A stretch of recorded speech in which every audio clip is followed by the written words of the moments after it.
Assalamualaikum warahmatullahi wabarakatuh. Terima kasih sudah hadir. Hari ini kita akan bahas tentang salah satu modul hipnoterapi klinis, yaitu tentang pemanfaatan enzim dan hormon-hormon penyembuhan ya. Kali ini agak lebih serius dari biasanya gitu. Tapi nanti untuk aplikasi sebenarnya nggak seserius ini. Jadi aplikasi itu sebenarnya lebih lebih mudah. Ya. Jadi perkenalkan, nama saya Ari. Di sini saya belum masukkan untuk bulan Januari ya. Nanti bulan Januari itu kita akan tentang coaching klinik tentang goal setting. Nah, kemudian ada lanjutannya ya. Nanti besok juga udah bisa saya sebarkan ininya, jadwal berikutnya. Nah, jadi hipnoclastic klinis adalah aplikasi NLP melibatkan fisiologis dan biologis tubuh. Ya, jadi betul-betul memanfaatkan tujuannya untuk kesehatan dan penyembuhan melalui pola perilaku. Ingat ya, perubahan mindset dari KNLP ada 4 pintu ya. Neuro, perubahan pola pikir, linguistik, perubahan pola ucap, dan programming, perubahan perilaku, dan akhirnya kalau kita QNLP ya, bukan NLP, ada perubahan pola energi. Nah, kita tentang perubahan pola perilaku ya. Kita bisa untuk merubah itu dari salah satu pintu, tapi lebih baik dari berbagai pintu, lebih banyak lebih baik. Tapi daripada tidak mulai, kita bisa mulai dari salah satu pintu ya. Untuk memulainya kita sudah pernah belajar tentang mini habit atau atomic habit ya. Boleh nanti didiskusikan di grup kalau lupa. Ya, kalau lupa juga bisa lihat YouTube sebelumnya tentang mini habit atau atomic habit, karena kita akan merubah pola perilaku yang tentu saja nanti di sini konteksnya adalah melibatkan hormon-hormon ya. Nah, sekarang kita akan bicara tentang enzim dulu ya. Nah, jadi enzim itu mempunyai suatu keajaiban ya. Jadi dia adalah enzim itu adalah katalis protein. Jadi saya singkat aja, nanti boleh baca materi ini. Nah, intinya adalah dalam tubuh kita ada 5.000 enzim, jenis enzim inti ya, disebut dengan enzim vital ya. Nanti dia akan turunan ke 11.000 sampai 25.000 ya. Semakin banyak turunannya, kita makin sehat ya. Di bawah 11.000 cuma 6.000 apa namanya, turunan jadi di bawah 11.000 ya. Apakah 10.000 dari 5.000 turun itu kita menjadi tidak sehat ya. Salah satunya ada diabetes, terus berpotensi yang lain-lain termasuk kanker ya dan sebagainya. Jadi itu adalah semua proses katalis dari enzim-enzim ini ya. Jadi disebut dengan homeostatis ya. Jadi homeostatis adalah proses fisiologi penting terjadi pada kehidupan. Nah, kita pernah belajar tentang yin and yang ya. Jadi tidak ada baik, tidak ada jelek. Nah, semua seimbang, semua dibutuhkan. Nah, begitu juga dengan proses tubuh kita ya. Harus keseimbangan faktor merusak dan memperbaiki. Jadi dalam tubuh kita ini ada faktor merusak dan faktor memperbaiki. Ya, merusak itu termasuk untuk regenerasi sel, membuang sel-sel yang sakit ya, tidak sehat atau penurunan fungsi ya, mengalami kematian, dia buang ya, termasuk keseimbangan untuk pembusukan ya, itu kan untuk menghancurkan ya, pembusukan makanan di perut kita tuh dibutuhkan ya. Jadi mindset kita adalah semua kita butuhkan. Keseimbangan juga termasuk untuk memperbaiki human growth hormone, dalam memperbaiki sel-sel, regenerasi sel yang kurang baik dirusak, dibuang, dan kemudian diperbaiki ya. Ingat pas kita belajar tentang PFC, prefrontal cortex ya. Nah, itu juga otak melakukan mekanisme bunuh diri untuk mengurangin jumlah memori-memori otak karena kelebihan hormon serotonin. Ya, biasanya itu terjadi pada orang yang kecanduan. Nanti kita akan bahas itu juga ya. Nah, jadi ini keajaiban enzim ini diperkenalkan oleh Profesor Hiromi Shinya, ya, ahli bedah khusus untuk saluran pencernaan. Ya, jadi kebanyakan masalah kesehatan karena makan dan minuman yang tidak bermutu. Ya, ada satu hal quote yang menarik dari profesor ini adalah bahwa dia bilang kalau pencernaan kita sehat, tubuh kita sehat. Nah, jadi betul ya, makanya ada beberapa orang melakukan diet yang sehat ataupun melakukan puasa karena untuk memperbaiki, meregenerasi atau mengistirahatkan saluran pencernaan yang nyaris 24 jam tidak pernah berhenti. Ya, jadi sekali-sekali perlu untuk turun mesin ya. Dan kita tahu bahwa saluran pencernaan itu penting untuk menyerap sari-sari makanan yang membuat kita sehat. Nah, jadi kita perlu untuk bahwa pencernaan kita sehat. Ya, makanya bisa mulai. Nah, ini kayak lingkaran setan ya. Karena kita tidak sehat pikiran emosi, kita merusak pencernaan kita. Ingat ya, asam lambung meningkat, ya, hormon serotonin menurun, atau karena makanannya, ya. Karena makanannya itu jadi tubuh kita jadi tidak sehat, ya. Nah, ini juga dibahas tentang radikal bebas. Nah, jadi radikal bebas itu tidak yang selama ini digadang-gadangkan itu tidak baik, ternyata banyak hal baik diperlukan oleh tubuh kita, diperlukan untuk usus kita. Hanya saja jika radikal bebas ini terlalu banyak, ya, jadi pertahanan tubuh jadi rendah karena ada membran-membran sel yang pecah karena radikal bebas itu. Nah, jadi mirip seperti mindset kita bahwa imunitas tubuh itu cukup. Nah, sekarang kan zamannya COVID ini orang imunitas tubuh harus tinggi. Nah, itu mindset yang tidak benar menurut NLP. Ya, harus seimbang, ya. Kalau tidak dibutuhkan, imunitas itu tidak dibutuhkan, ya. Dia dorman. Begitu dibutuhkan naik. Nah, begitu imunitas berlebihan, ya. Nah, ini yang terjadi pada penyakit modern ya, lupus salah satunya. Ya, jadi dia menyerang anggota tubuh yang sehat. Karena apa? Karena imunitasnya berlebihan. Karena apa? Karena mindset kita ingin imunitas kita tinggi. Enggak, imunitas itu secukupnya, seimbang. Ingat ya, yin and yang ya. Jadi semua adalah seimbang. Kita mindsetnya seimbang. Plus minus semua harus bersamaan gitu ya. Nah, jadi cara makan yang baik sebagian udah pernah kita ini, tapi kita lebih dalam lagi. 30 menit sebelum makan adalah minum air putih terlebih dahulu agar mudah diserap oleh usus. Nah, gitu ya. Nah, jadi keajaiban enzim ini sebagai patokan ya untuk mereka yang cancer, ya, lupus, dan untuk diet. Nah, ini dia sebagai referensi karena penelitiannya sudah lebih dari 40 tahun. Ya, kemudian kunyahlah makanan sebanyak 36 kali. Dulu kita bilang 30 kali tuh. Nah, jadi profesornya bilang justru 36 kali ya. Nah, nanti enzim tialin yang ada di mulut, kita sebelumnya udah pernah belajar enzim protease, amilase, dan lipase ya. Ini salah satunya ada tialin ya. Jadi dia untuk apa namanya? Memudahkan pencernaan, memudahkan sari makanan diserap oleh usus. Nah, jadi kita juga mulai yang apalagi yang usianya sudah di atas 40 ya sering-seringlah sayur-sayuran, buah-buahan dan biji-bijian.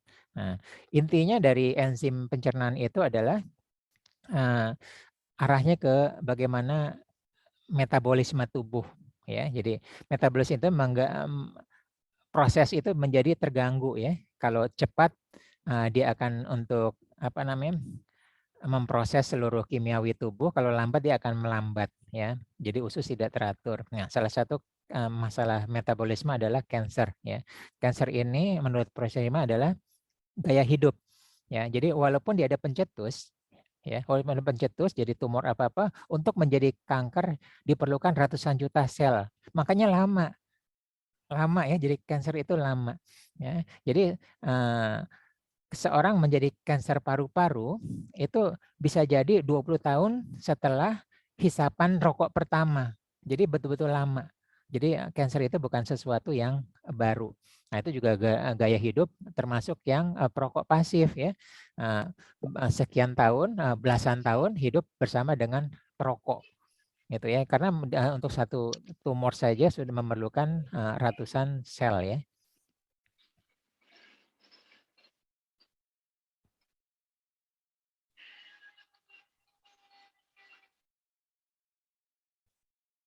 Oke. Nah, kemudian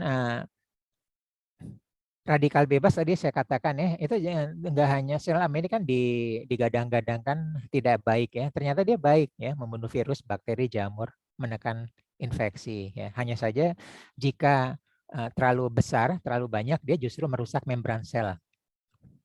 Ya, jadi justru apa namanya? Imun kita jadi turun gitu ya. Nah, begitu juga dengan bakteri. Bakteri itu ada bakteri baik dan bakteri ini. Jadi kita hidup bersama dengan bakteri. Ya. Mutualisme ada di tubuh kita, ada 300 jenis bakteri. ya, di mana semua totalnya ada 1.000 triliun. Jadi banyak sekali ya. Banyak sekali, nggak hanya bakteri baik, yang tidak baik juga ada ya. Kemudian bakteri itu salah satunya adalah untuk menghancurkan makanan ya, pembusukan, untuk memudah penyerapan. Jadi banyak sekali ya. Termasuk juga untuk yang hal-hal yang tidak baik ya, penggumpalan dan sebagainya. Nah, itu semua karena asupan yang kita semua tentang asupan yang kita makan. Oke, nah sekarang diungkapkan bahwa betapa pentingnya enzim bagi kesehatan. Maaf ya, ada salah ketik, bagi kesehatan. Ya, jadi ini dinamis ya. Jadi untuk menguatkan otot, ya jenis makan tertentu. Nah, oke, nah di sini ada satu hal yang menarik ya. Nah, ini tergantung kebiasaan. Ya, jadi menurut pengalaman, jadi Profesor Shinya ini adalah dokter di Jepang, kemudian dia melanjutkan pendidikan di Amerika. Ya, ahli gastro, bedah usus pencernaan di Amerika, dan melakukan penelitian selama lebih dari 40 tahun, dan ini hasilnya ya. Dan aneh ya, di Amerika itu orang punya masalah kondisi lambung ya. Dan ternyata terbiasa minum susu dan daging sejak usia belia, persis dengan Indonesia ya. Ya. Hal itu tidak ditemukan pada lambung usus orang Jepang yang kebanyakan mengkonsumsi ikan dan rumput laut. Ya. Jadi ada satu pernyataan menarik yang tidak saya tulis di sini ya, dari Profesor Shinya ini, bahwa manusia adalah satu-satunya spesies di muka bumi yang minum susu bukan dari spesies sendiri, bukan dari spesiesnya sendiri, melainkan dari susu sapi. Yang lain dari spesies sendiri ya, tikus ya, susu tikus ya, kucing susu kucing dan sebagainya. Nah, ini awal muala, asal muasal mengganggu kesehatan dari pencernaan kita, termasuk untuk kanker. Dan hal kedua yang unik yang saya tidak ditulis di sini ya, sejak usia 17 tahun ya, air liur manusia tidak mempunyai enzim atau kemampuan untuk memecah susu gitu ya. Jadi kalau kita udah dewasa ini percuma minum susu.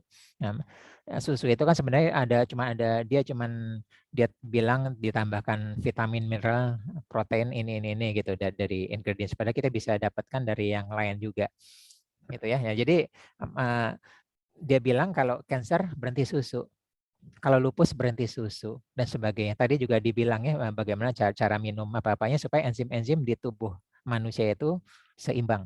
Ya. Nah, ini penting. Tubuh memiliki mekanisme alima untuk mempertahankan kesehatan tubuh. Ya, ada yang tahu dorman. Ya, dorman itu tidur. Ya, tidur. Jadi mirip virus, mirip seperti rekening tabungan kita yang nggak pernah aktif ya, nggak pernah store tarik, itu disebut dengan dorman. Sampai masa aktifnya misalnya 3 bulan atau setahun, dia betul-betul ditutup. Ya, kalaupun mau aktifkan mungkin mesti datang dulu ke bank ya dan sebagainya. Nggak tahu kalau yang sekarang ya, di sini ada yang bankir di sini hadir. Nah, jadi kira-kira seperti penyakit juga seperti itu. Termasuk virus juga. Virus di tubuh kita tuh dorman. Ya, dia tidur. Ya. Bahkan waktu kita belajar SMA ada apakah virus ini termasuk makhluk hidup atau bukan. Yang kuliah kedokteran juga masih belajar seperti itu, masih belum tahu jawabannya ya. Disebut makhluk hidup, tapi dia bisa tidur lama tanpa ada support system. Sama sekali dia bisa puluhan bahkan ratusan tahun ya. Disebut benda mati tapi dia berkembang biak. Nah, makanya didefinisikan ada kebingungan ya, apakah ini termasuk makhluk hidup atau bukan. Nah, jadi seperti dorman ada di hidung kita ya. Di hidung kita kan ada virus flu. Tinggal saja begitu daya tahan tubuh kita rendah, maka dia akan aktif flu. Nah, ini juga yang diperkirakan adalah COVID ya, diperkirakan ya dia akan mirip seperti flu. Jadi saat dia mengendap di tubuh kita, saat daya tubuh kita dia akan muncul. Cuman tidak separah sebelum ada pandemi, sebelum kita divaksin ya, karena kita sudah diberi pengenalan terhadap sel T, sehingga kalau ada seperti itu tubuh sudah tahu memproduksi antivirusnya di tubuh kita. Nah, kira-kira seperti itu. Nah, jadi ini mirip seperti konseling, mirip seperti coaching ya. tubuh kita sudah punya mekanisme alamiah untuk mempertahankan kesehatan tubuh. Gitu ya. Jadi mirip seperti kalau terluka, seperti coaching juga gitu kan ya. Tubuh kita sudah punya sumber daya untuk menyelesaikan, mendapatkan solusi atas masalah diri sendiri. Nah, ini prinsipnya sama. Gitu ya. Semua tinggal bagaimana pikiran kita, perilaku kita. Ya. Nah, kemudian pada kenyataan tubuh manusia ada satu-satu sistem yang dapat membawa manusia kondisi sakit menuju kondisi sehat. Ya, ini mendukung pernyataan sebelumnya. Baru kalau darurat, baru intervensi ya, obat-obatan dan sebagainya ya.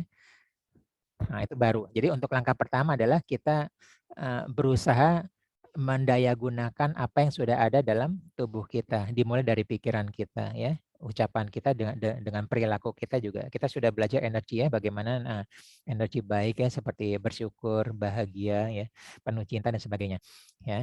Kemudian makanan terbaik adalah yang dari alam ya, jadi seminimal mungkin diolah, seminimal mungkin makanan olahan ya, seminimal mungkin. Nanti dibilang bahwa kalaupun iya maksimum 15% dari ini gitu loh. Ya. Dan belum selesai. Mengunyahnya juga sangat baik. Jadi penting berulang-ulang ya. Saya banyak materi mengulang-ulang mengunyah 30 kali, 33 kali ada di Hypno Health, Hypno Langsing, terus di mana ya, termasuk ini diulang-ulang. Entah di aplikasi atau enggak dengan peserta di sini diulang-ulang mengunyah dengan baik. Begitu kita belajar mindfulness, kita belajar lagi mengunyah pun secara sadar. Ya, kita ulang, jangan mengunyah secara otomatis ya sambil kita baca WA apa mengunyah. Nah, jadi proses mengunyah secara baik ya, dan mengunyah itu masih produksi air liur ya. Salah satunya adalah tadi ya enzim tialin untuk mempermudah proses penyerapan gitu ya. Nah, mulut adalah kata profesor tadi ya, mulut adalah satu-satunya sistem pencernaan yang bisa dikendalikan oleh pikiran sadar. Nah, ini penting. Ya. Kuncinya adalah mengunyah. Ya, tadi kunci pertama adalah asupan yang baik. Ya, halal dan toiban ya. Yang kedua adalah kita mengunyahnya secara sadar. Kenapa? Karena setelah lewat tenggorokan udah autopilot ya, kita sudah tidak bisa mengendalikan ya, melakukan gerakan peristaltik ya, asam lambung, enzim-enzim yang lainnya ya. Bayangkan kalau kan lini produksi itu kan begitu ya, yang sudah belajar material handling atau lini produksi itu produksi pos pertama, pos kedua, pos ketiga ya. Pos pertama itu harus melakukan tugasnya dengan baik. Kalau tidak baik akan penurunan mutu pada proses di pos 2. Atau pos 2 tugasnya gimana? Hanya yang dia terima atau dia memperbaiki mutunya. Nah, begitu juga dengan makanan yang kita telan dengan sedikit mengunyah atau bahkan tanpa mengunyah. Kasihan berat di bawahnya. Jadi diulang lagi ya. Kita merubah pola perilaku kita dengan mengunyah ya. Waktu kita SD ada bilang 33 kali, saya juga sering bilangnya entah 33 kali, tapi Profesor Sinya itu bilang 36 kali minimal. Ya beda lagi nggak apa-apa ya, beda-beda tipis. Intinya adalah 30-an. Nah, kita sudah mulai merubah nggak? Secara sadar ya, secara mindfulness, mengunyah secara sadar. Boleh ditambah lagi dengan bersyukur ya, kita menikmati karunia rezeki makanan ya. Nah, seperti itu. Ingat ya, mengunyah adalah satu-satunya proses pencernaan yang bisa dikendalikan secara sadar. Udah di lambung, udah di usus ya, di esofagus dan ini udah nggak bisa. Optimal yang paling terbaik yang kita bisa lakukan adalah di situ, gitu ya. Ya, oke. Nah ini gaya hidup ya. Jadi kalau kita terlalu berat, apa-apa yang terganggu adalah organ pencernaan ya, organ tubuh. Bahkan dibilang kalau bisa 30-5 kali ya, repot juga tapi 30 lah. Nah, hati-hati juga kan kebiasaan dengan alkohol dan zat kimia ya. Ini banyak dampaknya. Jadi merusak sistem pencernaan kita, merusak keseimbangan bakteri baik dan tidak baik. Bakteri tidak baik dan tidak baik itu saling saling mendukung ya, saling bekerja sama gitu lah. Jadi jangan sampai selalu berlebihan. Jadi perbanyakkan makan sayur dan lain-lain yang segar ya. Kemudian ini dibilang tadi kan kalau bisa makanan alamiah ya, yang sedikit mungkin mengalami produksi pangan ya. Kalaupun ada yang diproduksi, kalau bisa maksimum 15% saja gitu loh. Kalaupun ada yang turunan atau olahan gitu ya. Oke, nah ini kita baru aja kemarin belajar 2 minggu yang lalu tentang jam biologis tubuh manusia. Jadi ini rentetan ini bersambung ya. Hati-hati dengan begadang, ya, bekerja keras ya. Banyak orang, teman-teman kita, saudara-saudara kita, penyakit awal mulanya karena kurang tidur ya. Dulu kita belajar karena kualitas tidurnya tidak bagus. Nah, sekarang kita belajar tentang enzim-enzim perilaku kita terhadap mengunyah, terhadap pencernaan kita gitu ya. Nah, jadi kalau kita sudah belajar juga kemarin di jam biologis tubuh ya, kalau tipe singa yang bangunnya lebih pagi ya, kemudian makannya lebih pagi, lebih maju, dia aktivitas puncaknya adalah jam 10 sampai jam 12, asar ke bawah tuh udah capek, udah berkurang, tidurnya cepat. 8, 9, 10 malam. Ya, saya ulang ya. Oke, nah ini berhubungan dengan tidur. Tidur juga merupakan syarat sehat. Tidak bisa ditawar-tawar. Keharusan, it's a must. Ya, kita udah pernah pelajari tentang perilaku, udah pernah tentang pikiran. Ya, saya ulang lagi. Nah, 55% orang adalah tipe beruang. Ya, dunia kerja, dunia sekolah didesain untuk tipe beruang ya. Beruntunglah mereka yang beruang ya, karena jam biologisnya persis dengan aktivitasnya, di mana aktivitas puncak itu adanya di sekitar siang gitu ya. Sekitar jam siang, jam 12, jam apa namanya? Jam 2, mungkin mundur jam 11 apa jam 10 lagi ngantuk-ngantuknya karena habis makan paginya jam 7, 2 jam dicerna, 2 sampai 3 jam dicerna, pas dicerna itu ingat ya, eh, pencernaan tubuh mengeluarkan enzim melatonin yang membuat kita rileks, membuat kita ngantuk gitu ya. Nah, itu tipe beruang. Nah, yang ketiga adalah tipe wolf ya, tipe serigala. Nah, serigala itu malam ya.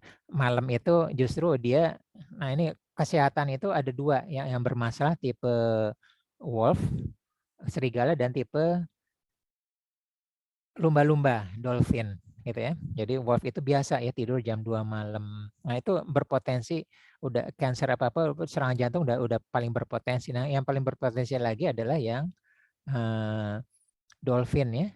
Karena dolphin itu tidurnya tidak pernah nyenyak karena otak itu terbagi dua. Ya, ini ada genetika ya, yang satu bisa tidur pulas tapi yang satunya terjaga. Salah satu cirinya adalah mudah terbangun ya. Ada suara dikit terbangun. Ada nyala lampu dikit terbangun. Habis itu ciri berikutnya susah tidur. Itulah tipe dolphin. Nah, itu tadi berkurangnya pola tidur ya. Jadi pekerja keras, penginap, dan insomnia. Nah, itu tentu saja nanti mengganggu hormon dan enzim-enzimnya. Nah, ini contoh pola hidup. Nah, kita udah mulai belajar NLP untuk perubahan pola perilakunya ya. Nah, ini yang disarankan kita ngomongnya supaya enzim kita tidak terkuras. Karena enzim itu adalah sumber daya yang terbatas di tubuh kita. Ya. Oke, pagi hari. Nah, ini tidak lebih pukul 6 pagi mulai berolahraga ringan, menggerakkan tangan kaki ya. Ini step-stepnya.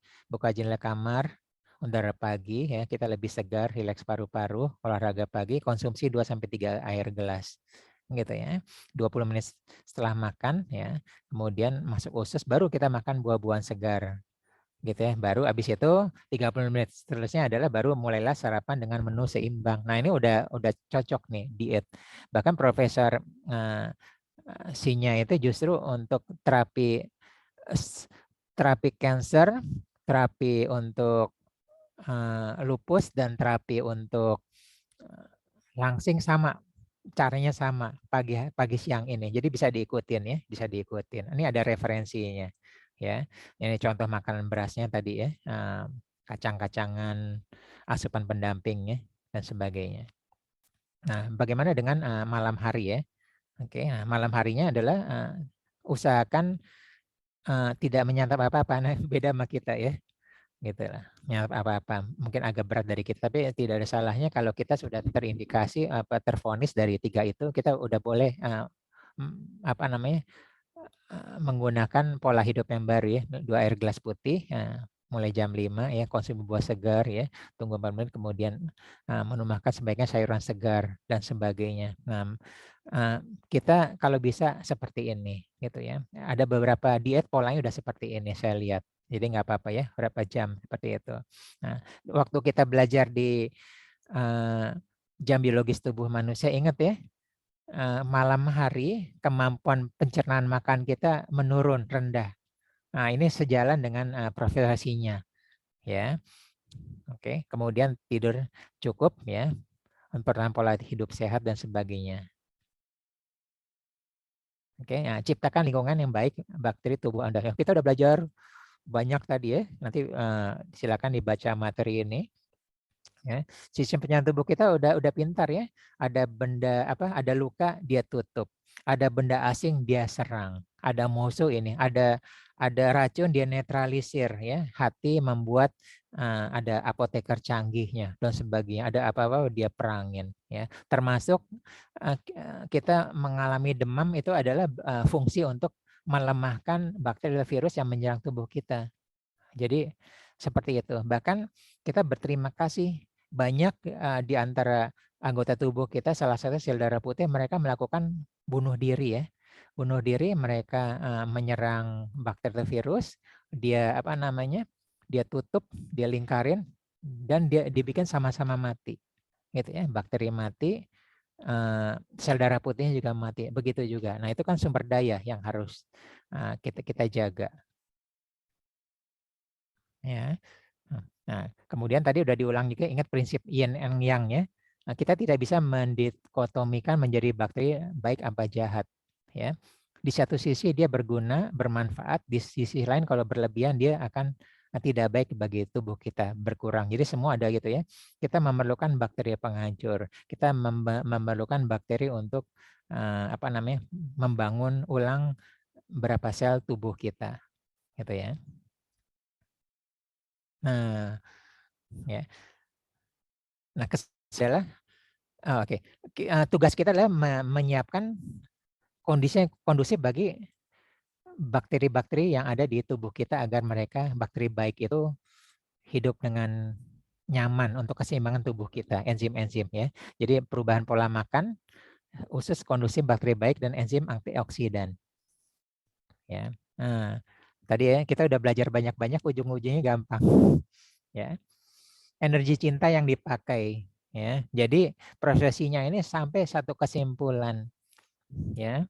Nah, kita kemarin udah pernah belajar ya untuk depresi ya, dari force sama power yang dipakai adalah energi kedamaian ya. Jadi untuk pemulihan, penyembuhan depresi adalah energi kedamaian.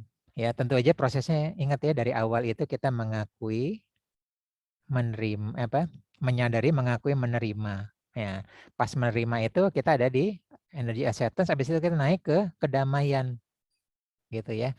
Nah, untuk fungsi fisiologi dan biologis tubuh manusia yang melibatkan enzim, ya, menurut profesornya yang dibutuhkan adalah energi cinta. Nambah satu step pengetahuan kita ya.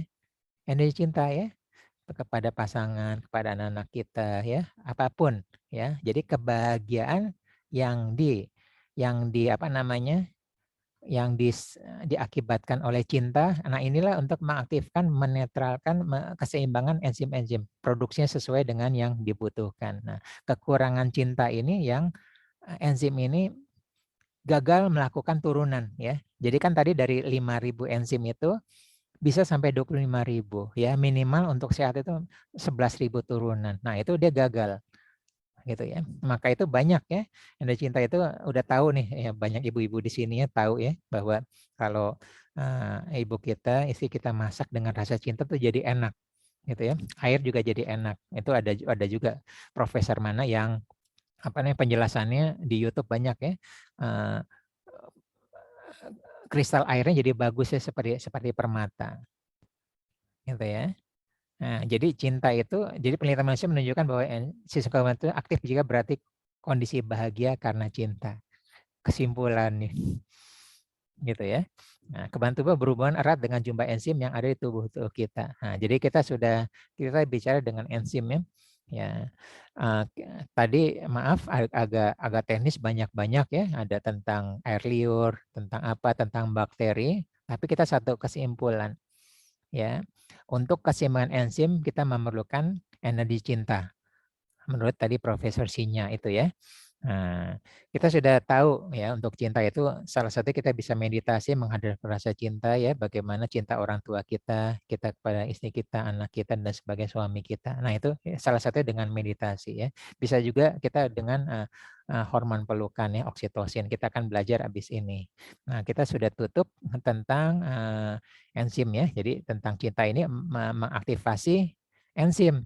Enzim-enzim dari tubuh kita. Entah bagaimana caranya dia hadir, aktif karena ada cinta. Luar biasa ya. Jadi tubuh itu selalu berhubungan dengan pikiran, dengan perasaan, dengan kimiawi tubuh. Mirip seperti serotonin ya.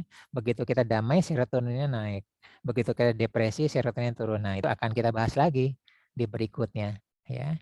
Nah, kita masih enzim-enzim. Nah, nanti bisa dibahas ya, bisa dibaca setelah ini karena kita ada keterbatasan waktu ya.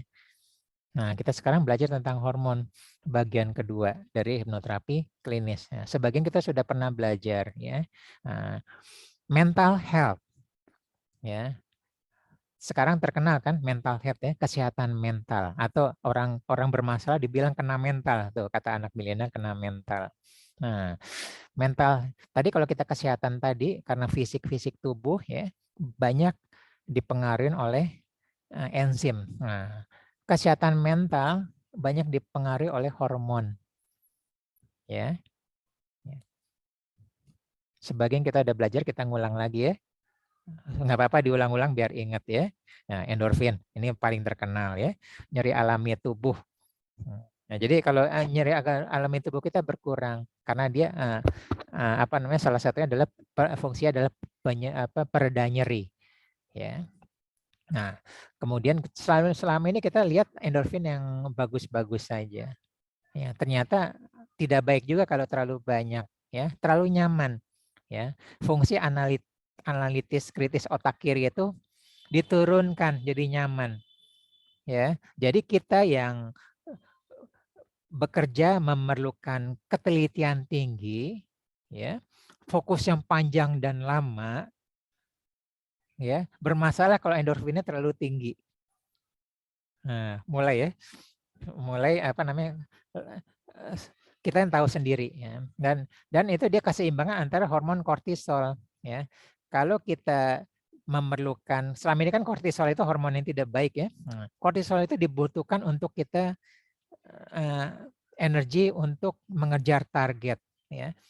Energi untuk fokus dalam keadaan yang lama, ketelitian ya. Tapi berdampak, tentu saja berdampak ya, semuanya berdampak ya. Kayak mobil ya, mobil digas kencang dia lebih cepat bukan haus ya, aus ya, rodanya apa kortisol juga seperti itu, dia berdampak bagi kesehatan. Makanya kita waktu kita belajar tentang stress management, kita ngebut kortisol, kita istirahat, break state. Ingat ya, maksimum, saya ulang lagi, maksimum 45 menit kita harus melakukan break state ya. Boleh tidur sebentar, ke toilet sebentar, stretching sebentar, ya, ngopi sebentar, itu melakukan break state. Ya, itu kalau kita pit stop itu kita mampir di apa namanya? Kita F1 atau MotoGP kita mampir di pit stop, ganti ban, ganti oli ya, pendinginan dan sebagai maksimum 5 detik. Gitu ya. Nah, dopamin juga ya. Dopamin adalah hormon perasaan baik. Ya. Jadi dia neurotransmitter membuat penghargaan penting bagi jadi kalau kita melakukan sesuatu ya, mendapat penghargaan, kesenangan karena penghargaan, itulah hormon dopamin. Ya, sensasi menyenangkan. Ya, pembelajaran sensory, memori, motorik dan sebagainya. Nah, jadi kalau kita mengejar sesuatu ya, dapat. Nah, itu dopamin yang keluar ya. Main game menang, naik level menang ya. Nah, ini kalau terlalu banyak, nah ini dibilang ya kecanduan ya, ketagihan ya, game sama seksual ya. Jadi makanya ada istilah, nanti boleh di Google ya atau di YouTube, dopamin detox. Ya, ini adalah jadi ternyata dopamin itu nggak boleh kebanyakan juga. Ya, harus itu. Detoksifikasi adalah apa namanya? Mengurangi kebiasaan main game. Bagaimana kita tinggalkan, kita berhentikan ya bacaan kita, ya apa yang kita lihat ya untuk kecanduan-kecanduan seperti itu. Itu dopamin detox. Jadi kita melakukan betul-betul hal yang lain untuk betul-betul mengalihkan ya. Salah satu tidak saya tulis di sini. Salah satu kalau dopamin kebanyakan di otak ya. Dopaminnya kebanyakan di otak kiri sini ya. Ini tangan kiri saya ya. Nah, di sini ada prefrontal cortex. Nah, kalau dopamin kebanyakan dia akan otak akan melakukan bunuh diri. Sel-sel otak itu akan dia matikan ya untuk mengurangi apa namanya? Efek kecanduan tadi. Makanya karena PVC itu berfungsi untuk etika ya, sopan santun, nilai-nilai values, maka mereka akan bermasalah di sana. Seperti itu ya. Serotonin kita udah pernah belajar suasana hati, nafsu makan, pencernaan. Kita udah pernah belajar untuk masalah depresi ya. Serotonin populer saat kita bicara tentang depresi ya. Ingat begitu kita stres jadi depresi, depresi ini mengurangi hormon serotonin. Kekurangan hormon serotonin bermasalah 90% masalah pencernaan. Nah, jadi lingkaran setan nih. Kita sekarang ngomong pencernaan ya dengan hormon serotonin makin turun, maka dipotong ya. Nah, kita pernah belajar kita menggunakan serotonin alamiah, boleh bisa di Google ya. Boleh pakai pisang ya. Omega 3 dari ikan salmon, dark coklat dan sebagainya. Itu banyak ya. Jadi kita boleh pakai pola makan seperti itu. Nah, begitu juga nanti kalau sudah kita nggak ada jalan lain, kita sudah harus ke psikiater, nanti akan diberikan hormon seperti ini, serotonin, melatonin gitu ya. Dopaminnya dikurangin. Umumnya serotonin sama melatonin. Nah, oksitosin adalah hormon pelukan, yang disebut dengan hormon cinta. Tapi cintanya karena kerasaan dari pelukan ya, energi. Jadi dia letak sensornya di permukaan kulit ya. Itulah. Jadi kalau dibelai-belai, dipeluk, itulah muncul hormon serotoninnya ya. Jadi persalinan menyusui, jadi ikatan kuat antara anak ya. Makanya kalau ada apa-apa peluk aja gitu loh. Ada masalah apa-apa. Nah, cuman karena kita sudah belajar energi ya. Sebelum meluk itu pastikan energi baik kita ya. Kita lagi yang kita sebagai pemeluk ya ke anak kita ya. Kita lagi bahagia, lagi penuh cinta ya. Sebab kalau kita lagi galau, lagi sedih, itu akan nular seperti itu. Ya, jadi apa namanya? Dia adalah hubungan seperti itu. Nah, melatonin juga ya. Nah, melatonin juga seperti oksitosin tapi dia lebih dalam ya. Jadi kemarin kita sudah belajar dia dihasilkan makanan oleh usus kita ya. Usus kita membuat kita ngantuk. Ya, termasuk dengan hubungan ini ya. Itu juga bisa lebih lelap. Nah, ini salah satu untuk obat depresi. Jadi apa namanya bisa seperti ini. Ya, baik untuk kesehatan mental dan kulit. Ya, jadi dia kulitnya akan glowing ya. Jadi orang yang banyak produksi hormon serotonin itu kulitnya akan glowing gitu ya. Oke, nah ini cara alamiah ya. Kita ingat ya, kita sekarang belajar merubah pola perilaku. Ya, tadi pola perilaku untuk keseimbangan enzim, sekarang untuk hormon-hormon ya. Hormon-hormon kebahagiaan. Ini kebahagiaan ini tanda kutip ya. Karena yang betul-betul namanya hormon bahagia itu sebenarnya endorfin aja. Yang lainnya hormon kesenangan ya. Jadi kadang-kadang orang suka bingung antara kebahagiaan sama kesenangan. Ya, kalau bahagia itu pasti senang, senang belum tentu bahagia ya. Sering-seringnya keluar rumah ya, meningkatkan ada endorfin, serotonin ya, menjelajah lah ke tempat-tempat lain ya. Kalau bisa yang belum pernah kita ini, sesuatu hal yang baru, mau belajar yang baru di luar ruangan ya, di bawah sinar matahari, paparan sinar matahari gitu ya. Nah, produksi serotonin, endorfin. Kan salah satu untuk depresi kan kita berjemur matahari ya. Vitamin D juga, obat depresi, serotonin juga gitu ya. Dan kalau kita berjemur sambil berjalan-jalan 30 menit keluar hormon endorfin gitu ya. Jalan sekali 10 sampai 15 menit gitu ya. Gitu. Tapi kalau 10 sampai 15 menit teorinya endorfin belum keluar ya, serotonin udah ada karena berjemur dengan matahari. Nah, olahraga juga ya. Jadi banyak manfaatnya. Nah, olahraga inilah yang tidak tergantikan. Sama seperti makanan bergizi sehat tidak tergantikan. Pikiran positif yang baik tidak tergantikan. Olahraga juga tidak tergantikan. Nggak ada cara lain, kita harus olahraga karena tubuh didesain untuk bergerak ya. Kalau lupa video nanti saya kirim lagi ya.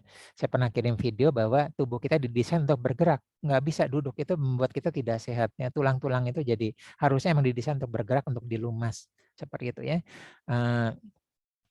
Cairan-cairan tubuh kita itu kalau darah itu dipompanya oleh jantung. Nah, tapi cairan-cairan endokrin dan sebagainya dipompa oleh diafragma kita. Diafragma itu antara dada dengan perut itu terpompa ke seluruh darah. Gitu ya. Nah, bayangkan kalau kita tidak bergerak. Nah, apa namanya? Itu cairan-cairan yang esensial tadi tidak menyebar bergerak di seluruh tubuh kita. Nah, termasuk yang bahagia tertawa ya. Termasuk sering-sering kumpul sama teman ya. Reuni apa ketawa aja gitu ya, senang dan sebagainya. Karena ini banyak hormon-hormon yang baik ya, termasuk untuk oksitosin juga ya, termasuk memasak ya. Apalagi dia memasaknya dengan cinta untuk keluarga cinta, dan keluarga yang tercinta itu akan ngerasain juga ya. Ibunya memasak dengan anak, kita akan ngerasain masak dengan penuh cinta gitu ya. Dia bisa keempat hormon bahagianya juga ada. Nah, saya juga sering melakukan terapinya adalah selain tadi olahraga mengerjakan sendiri, ini ibu-ibu yang berpunya ya di have ya, karena mereka banyak yang depresi luar biasa, kecemasan, anxiety disorder yang luar biasa ya, overthinking yang luar biasa. Terapinya sederhana aja, ngerjain sendiri ya. Mana yang bisa dikerjain, ambil alih dari pembantu kita ya. Memasak, sekali-sekali menyiram kebun. Nah, seperti itu. Nah, mereka karena begitu apa namanya? Begitu berpunya, begitu banyak yang membantu, jadi bingung nggak ngapa-ngapain. Ingat ya, tubuh didesain untuk bergerak, beraktivitas ya. Nah, alangkah baiknya juga melakukan sesuatu dengan rasa cinta ya. Jadi kalau apa namanya, menyiram, membersihkan pohonnya, dilap, memasaknya juga pas memotongnya dan sebagainya. Ya. Nah, musik juga gitu ya. Jadi boleh ya alat musik yang sesuai dengan suasana hati kita, membuat suasana hati kita baik ya. Apapun gitu ya. Bukan yang apa namanya, membuat tubuh jadi kacau. Pilihlah jenis-jenis lagu dan lain sebagainya. Nah, kita sudah selesai. Silakan jika ada pertanyaan.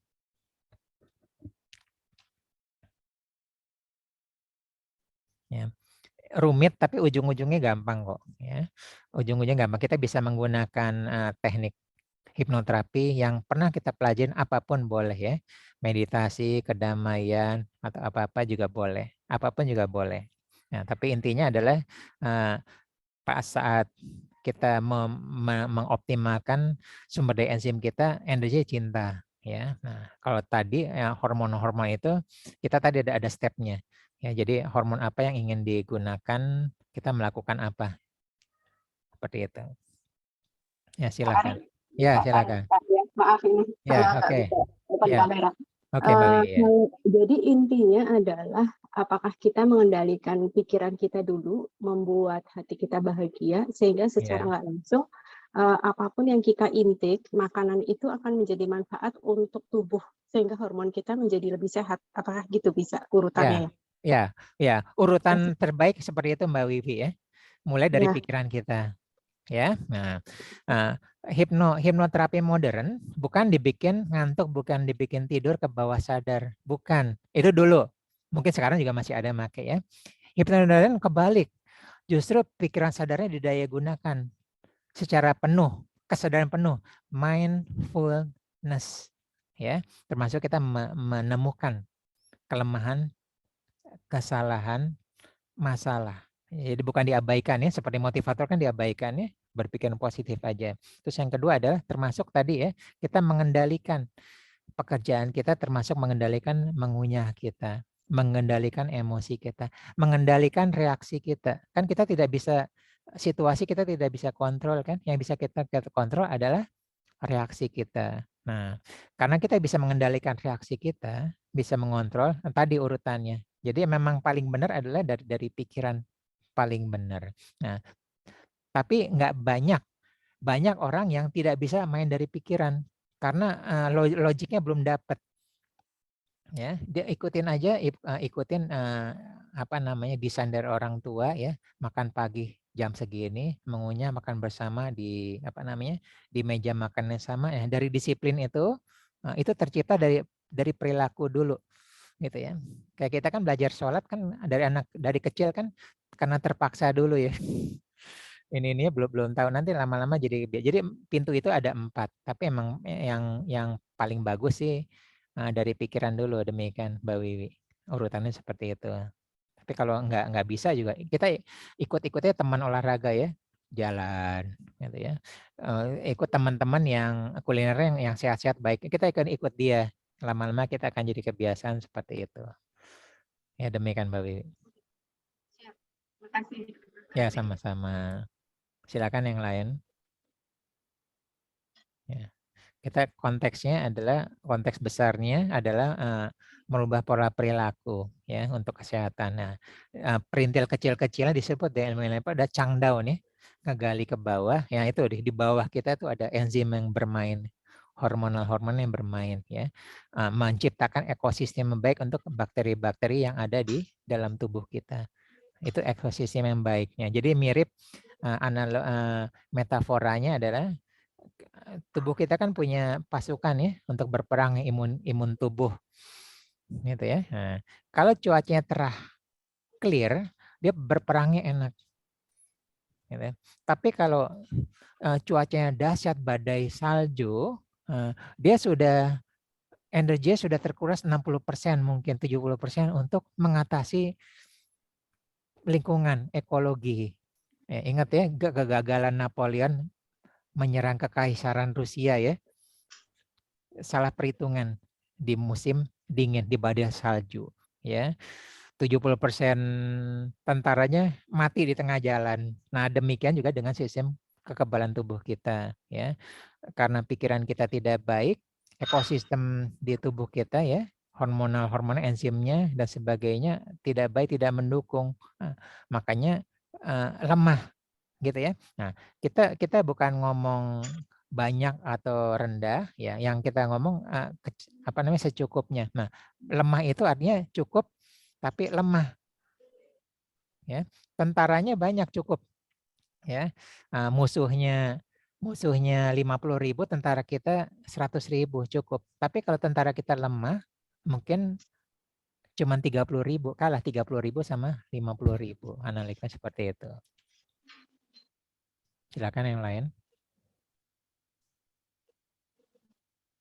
Nah, Bu Jaksa tumben nih, siap nih. Biasa lagi sibuk. Udah di rumah Bu Jaksa. Ya, silakan yang lain. Nah, khusus yang termasuk pekerjaan jaksa itu memerlukan kortisol yang tinggi ya untuk apa namanya. Tapi kortisol tinggi diperlukan untuk pekerjaan target apa untuk penelitian, untuk daya tahan tubuh. Tapi nggak boleh kelamaan juga, harus melatoninnya, endorfinnya juga seperti itu gitu ya. Nah, begitu di rumah harus udah turun itu. Kortisolnya tidak boleh bermain gitu ya. Nah, mirip cerita beruang ya. Nah, beruang itu kalau kita bangun tidur, Ya, beruang itu kan bangun tidur maksimum jam 6 ya. Jam 7 sampai jam 9 tuh kortisol lagi tinggi-tingginya. Nah, itu untuk beraktivitas, jangan minum kopi di sana. Minum kopi itu pas kortisolnya udah lagi turun. Nah, karena saat itu kita seger tuh. Nah, tipe beruang itu setelah jam 9 itu turun ya. Bisa karena kortisolnya turun, bisa karena kita makan pagi jam 7 mulai ngantuk. Nah, di situ mulai kopinya.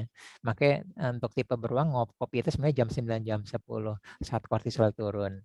Nah, saat melatoninnya naik, hormon relaksasinya. Ini kita gabungin dengan pelajaran jam biologis tubuh manusia ya.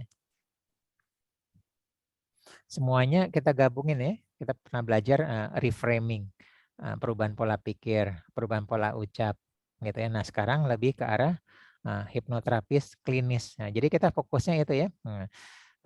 Ingat waktu kita belajar tentang anxiety disorder, ya, kita fokus adalah untuk meningkatkan hormon serotonin, gitu ya, meningkatkan kebahagiaan, rasa bersyukur, terus makanan-makan serotonin alamiah. Nanti bisa di Google serotonin alamiah ya. Tadi salah satunya ada omega 3 dari ikan salmon. Mau beli yang pil juga boleh, udah ada seperti itu. Atau dengan apa namanya? Aromaterapi. Yang sukanya seperti apa, yang cocok-cocoknya seperti apa. Itu ada rasa kedamaian. Tapi kalau yang penyakit lain belum tentu cocok menggunakan kedamaian ya. Jadi kalau depresi kita masuk kedamaian dulu. Kalau cancer ya, cancer itu nanti dilawannya oleh energi cinta karena kita harus meningkatkan enzim-enzimnya, enzim-enzim turunannya, gitulah. Makanya pas cancer itu saudara kita nggak boleh dilepas gitu, jadi akan terpuruk ya. Kita mendekatin dia dengan cinta ya, perhatian dan energi itu yang sampai dia naik gitu loh. Silakan yang lain. Kita masih ada waktu 5 menit.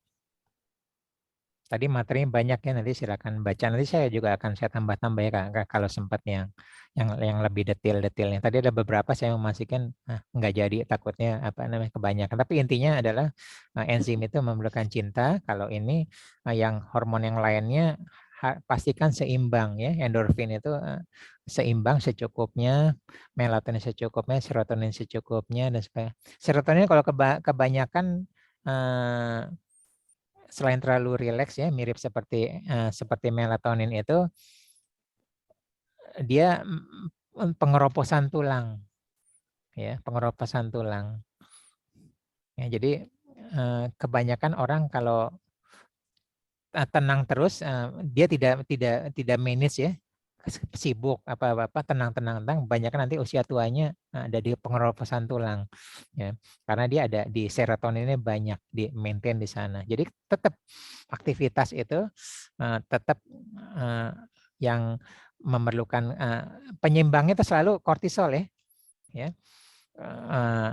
Kortisol itu nanti menurunkan endorfin, menurunkan serotonin apa gitu. Tapi di sisi lain kortisol tetap ada resiko, semua ada resikonya ya. Termasuk seperti ini. Ya, kita olahraga ya. Kita olahraga, saya ulang. Jantung itu pikiran tidak sadar. Ya, ada conscious mind, subconscious mind, dan unconscious mind. Ya, jantung itu pikiran tidak sadar. Buktinya apa? Jantung dan paru-paru buktinya apa? Kita tidur dia tetap bernapas dan berdetak. Tapi anugerah Tuhannya itu bisa kita kendalikan ya. Kita bisa bernapas dengan sengaja. Kita ambil alih itu, override. Nah, jantung pun juga begitu ya. Kalau jantung kita terlalu kencang, kita lambatkan. Tarik napas yang panjang, buang yang panjang, tahan yang lama, tarik yang panjang. Nah, itu akan menurunkan detak jantung kita. Kedamaian. Nah, kita olahraga detak jantung kita naik ya. Kan kita terengah-engah ya. Nah, ada dampaknya ya. Kita olahraga jantung itu metabolisme tubuh kita cepat ya. Penuaan kita jadi lebih cepat. Jadi kita terlalu banyak olahraga gitu ya, penuhannya juga lebih cepat karena metabolisme lebih cepat. Jadi semua selalu selalu ada harganya. Nah, kita main di tengah-tengah aja seperti itu. Nah, pakai melatonin bisa menetralisir ya, karena melatonin itu untuk kesehatan kulit ya. Endorfin juga untuk meningkatkan kolagen tubuh. Ibu-ibu tahu ya, kolagen tubuh, kekenyalan kulit seperti itu. Silakan, ada pertanyaan sebelum saya tutup. Oke, kalau tidak ada, jika berkenan ya, silakan buka kamera. Kita akan sesi foto. Jika berkenan ya. Oke, saya ambil 3 kali ya. Oke, 1, 2, 3. Oke, yang kedua 1, 2, 3. Yang terakhir 1, 2, 3. Oke, terima kasih semuanya. Insya Allah bermanfaat. Nanti bisa kita lanjut di WA grup ya. Terima kasih semuanya. Mohon maaf jika salah. Assalamualaikum warahmatullahi wabarakatuh. Waalaikumsalam warahmatullahi wabarakatuh. Ya, masih semua. Saya tutup ya.